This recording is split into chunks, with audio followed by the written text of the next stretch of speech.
सोचिए, अगर एक ऐसी कौम हो जो दुनिया की सबसे ताकतवर कौम हो, जिनके पास ऊंचे ऊंचे महल हो, बड़ी ताकत हो और जिन्हें लगता हो कि उन्हें कोई हरा नहीं सकता, लेकिन अचानक आसमान से एक ऐसा अजाब आता है कि पूरी कौम ही मिट जाती है।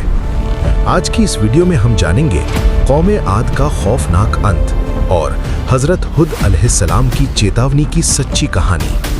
पार्ट 1, कौमे आद कौन थे? बहुत पुराने समय में अरब के रेगिस्तान में एक बहुत ताकतवर कौम रहती थी, जिसे कौमे आद कहा जाता था। ये लोग बहुत ताकतवर थे, इतने ताकतवर कि कहा जाता है कि उनकी लंबाई और शक्ति आम इंसानों से ज्यादा थी। उन्होंने रेगिस्तान में बहुत बड़े बड़े महल और शहर बनाए।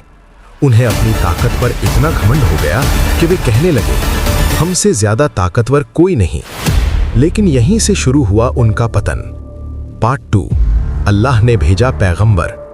जब कौमे आद ने मूर्तियों की पूजा शुरू कर दी और अल्लाह को भूल गए, तब अल्लाह ने उनकी तरफ एक पैगंबर भेजा।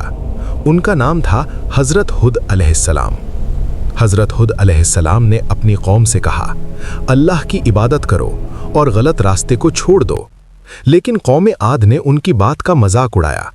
उन्होंने कहा, तुम हमें डराने आए हो, हमसे ज्यादा ताकतवर कोई नहीं।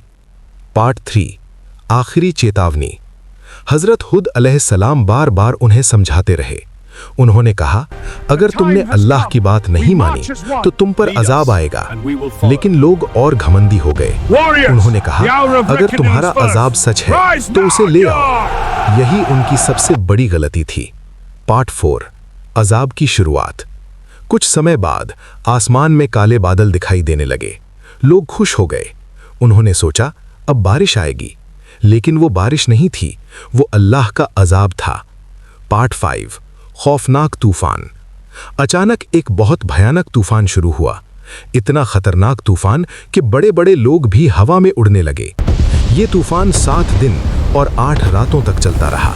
सब कुछ तबाह हो गया, महल, शहर और पूरी कौमे आद। पार्ट 6, कौन बचा? जब तूफान खत्म हुआ तो पूरा इलाका वीरान हो चुका था। कौमे आद खत्म हो चुकी थी। सिर्फ वही लोग बचे जो हजरत हुद अलैहिस्सलाम पर ईमान लाए थे। एंडिंग। ये कहानी हमें एक बहुत बड़ी सीख देती है। ताकत, दौलत और घमंड, ये सब इंसान को बचा नहीं सकते। अगर इंसान सच को छोड़ दे तो सबसे ताकतवर कौम भी कुछ ही दिनों में मिट सकती है।